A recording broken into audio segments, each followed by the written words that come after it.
one.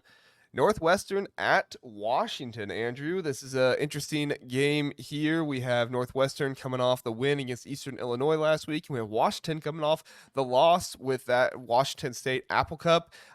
Questionable play call at the end of the game. I think that's been the biggest talking point for everybody coming off this Apple Cup game. I think that there are some issues that Washington needs to address, but overall, this Washington team, I think that they're better. They've been playing better than some people give them credit for, even though they lost to Washington State. I think they've been playing better than some people gave them credit for, and I think they should be able to have a good game against Northwestern. But David Braun and his guys, they're always scrappy, always seem like they're ready for any team they're going to go up against, so you can't count them out. Andrew, what has been your thoughts on Northwestern and Washington so far this year?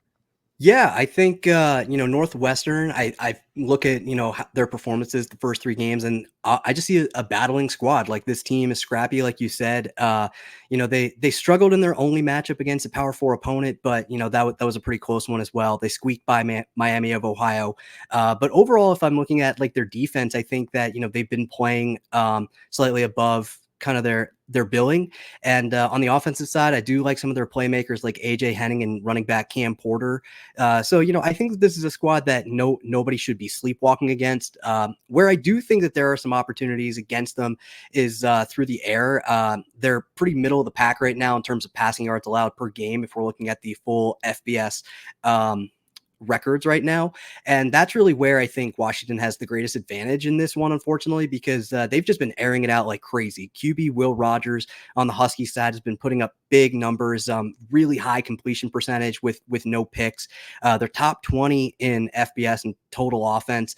And, similar to, what you just said before, like they lost that Apple Cup, like they're going to be looking to kind of right their ship a little bit here as well. Like, they don't want to be dropping two in a row, especially with playing one of their new Big Ten brethren here.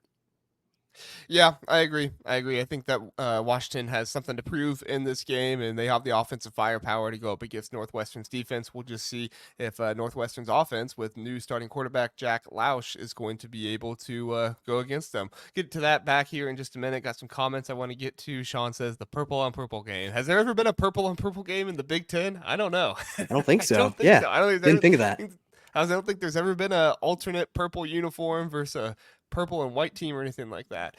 And Doug says, JR, you're being kind. The Northwestern versus Washington State, I think you mean Washington game, isn't interesting.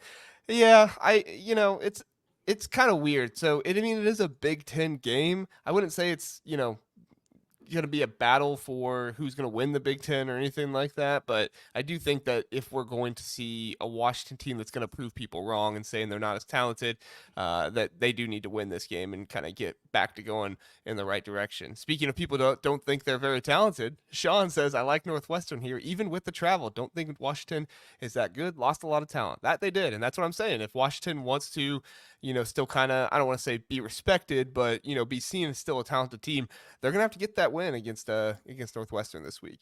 And how do they get that win? Well, here are some of my keys for Washington if they want to get that win. Washington has got to get back into the red zone. They scored 4 of their 5 scores last week outside of the red zone, inside the 35. They weren't able to get into the red zone. They scored multiple field goals. They had one touchdown pass. I think it was 31 yards that Will Rogers threw. So they're going to need to find a way to get into the red zone. They're going to need to convert. Now, the time they did get into the red zone, they did score a field goal. However, the time after that was with the bad play call. So obviously, need to improve that there.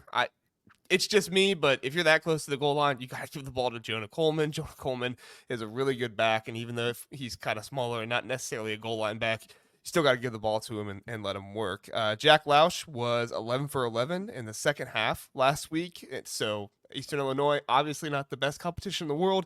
However, seeing him kind of come into his own after struggling a little bit in that first half was good to see, but we do need Jack Lausch to really prove himself, not just as a runner. We all know he's a good runner, 60-some yards running last game, but he's going to need to be able to throw that ball consistently against a much better defense in Washington, coached by Steve Belichick. I wanted to just say Belichick because that would be a little more interesting, but he's got the man bun and everything, Andrew. I mean, it's really, really intimidating. Yeah, that guy, he's a little crazy. He is. He's a little crazy. He's a little crazy. All right. Andrew, what are some of your keys in this game that needs to happen for Washington and for Northwestern in order for them to win? Yeah, on the Northwestern side, I'm looking at them to get after Will Rogers. You can't let him get into a rhythm. He had, statistically one of his better passing games against Washington State in terms of total yards for the game. I think they should show them some different looks on defense, maybe confuse them to earn a couple of turnovers, even though Will Rogers has been pretty good about protecting the football. And I'm looking for them to really control the pace of the game. I think if you compare these two offenses top to bottom, I think Washington definitely has more of the home run hitting potential, but you've got a nice running back in Cam Porter. Like, lean on that running game a little bit, control the pace of the game. Don't let Washington kind of put you behind the eight ball early. And on the Washington side, I think they should just kind of keep doing what they're doing. I mean, you had more of like kind of the drill down, like with getting into the red zone and stuff. But I'm just looking for them to keep attacking through the air. Like, if you got something that's worked, don't fix it, and just ultimately just limit any of those like mental errors. Don't get some like sloppy, easy turnovers to Northwestern. I mean, Washington is, believe they're about an 11.5 point favorite in this one. So that's, again, that's how you lose as a favorite, like turning the ball over in your territory, crazy things like that, like end arounds that bounce off the wide receiver. And, that's the recipe for a Northwestern win here. Yep, I agree. And Cam Porter is going to have a good game in order for that to happen. And I do like this rushing attack with Jack Lausch. I like the potential. We'll see it against a much better defense. Like I said, Eastern Illinois, FCS team, not really a great defense. Illinois put up 45 on them earlier this year. So, take that with a grain of salt. However, Jack Lausch is a quick guy and he has good running ability. We'll see if they can do it. All right, couple comments really fast, and then we'll get into our predictions. Doug, that's all right, Doug. You're not dumb. No worries. He is predicting a Wildcats win in an ugly game. Seems like Northwestern, it seems like anytime they play, if it's close, it is kind of one of those ugly games. So if Northwestern's keeping it close, I agree. It will be a bit of an ugly game. And then Dick Trickle says, I smell a bounce back game for Purdue. Yeah, we talked about that in the last preview. I think I picked Oregon State in that one. Unfortunately, we'll see. It's a little concerning to me going all the way to Corvallis, but we'll see. All right. I just want Score to give a quick prediction. shout out to Dick for your second comment there. Yeah, Oh, if it's okay. broke, don't fix it. From Yep. Andrew, I'll be sure to put that on a T-shirt soon with all the rest of my jumbled words that I'm trying to get out of my head. So appreciate you keeping me honest here. Yeah, I missed that one. It wasn't scrolling for some reason. I missed that one there at the bottom. Thanks for pointing that out.